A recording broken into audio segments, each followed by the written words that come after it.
नमस्कार. आजचा दिवस माझा. पहिले आपण आपले काही वाक्य रिपीट करू आणि मग विषयाकडे वळू. 100 कोटी भ्रष्ट घडवणार महान राष्ट्र. कर खोटं बन मोठं. तिसरं आणि महत्त्वाचं वाक्य, या देशामध्ये सुखाने जगायचं असेल तर दुसऱ्याचं खोटं काढायचं नाही आणि आपलं खोटं सोडायचं नाही. आता क्षण क्षण परीक्षणमध्ये आज आपण काय पाहणार आहे की इतिहासाला शिव्या दिल्याने किंवा इतिहास चुकीचा ठरवल्याने वर्तमान बदलतो का, है ना. आपण तर प्रत्येक ज्वलंत आणि व्यावहारिक प्रश्नांवरच बोलणार आहे. एवढा मोठा देश आहे, पण चायना, अमेरिका, रशियाच्या तुलनेमध्ये आपण जल्लट आहे सर्वच बाबतीमध्ये आहे, है ना.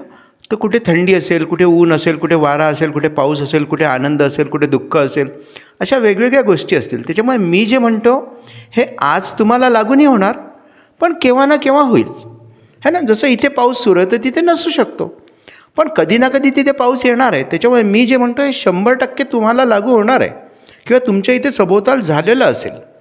आता पहा ना, गेल्या 12 वर्षामध्ये पंतने नेहरू आणि गांधी परिवाराला अनेकदा कोसलं असेल.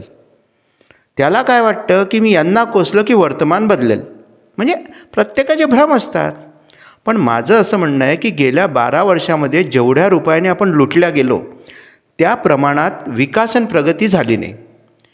याचं कारण काय आहे? पंत इतिहासाला शिव्या देतात, बोलतात आणि वर्तमानच्या लोकांना प्यारे भाई और बहिणं म्हणून तारीफ करतात. आता मला सांगा की जे लोक GSTचे बिलं विकतात, कोणी लोक इन्कम टॅक्स लपवतात, कोणी लोक सोनं नाणं घेऊन ठेवतात, प्रॉपर्टीचे भाव आसमानला भिडलेले आहे, सायबर फ्रॉड दिवसेंदिवस वाढत आहेत, त्याच्यानंतर बँकांमध्ये पण चक्रावर चक्रा मारावं लागत आहेत, सरकारी काम पण लवकर होत नाही आहेत, है ना. डॉक्टर लोक मेडिसिन खात आहेत, वकील लोक तारखा खात आहेत, कॉन्ट्रॅक्टर लोक सिमेंट खात आहेत, है ना.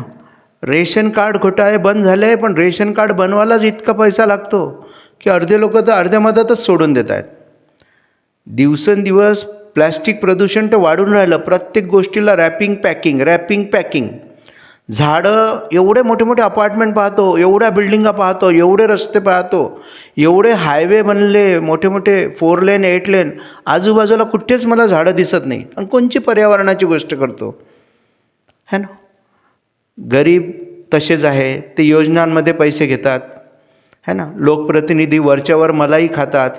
या सगळ्यांचा भ्रष्टाचार काढून त्यांना वठणीवर आणणे किंवा त्यांचे भ्रष्ट आचरण थांबवायचं.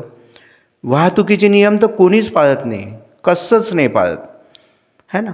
तर हे सगळं सोडून, म्हणजे वर्तमानमध्ये जो खोटा करतो आहे त्याला चांगलं म्हणायचं आणि 50 वर्षापूर्वी घडून गेलेल्या इतिहासाला चुकीचं ठरवून बदलणार आहे का होते. एखाद्याने एखाद्याला काही करून मारलं, आज तुम्ही कितीही म्हणलं त्याने मारलं तर ते दोघंही येत नाही ना. तो पण गेला आणि हा पण गेला. पण ही इव्हॅल्युएटेड बुद्धिमत्ता जी आहे ही 100 कोटींची आम्ही भ्रष्ट करून ठेवलेली आहे. असो, जय भारत.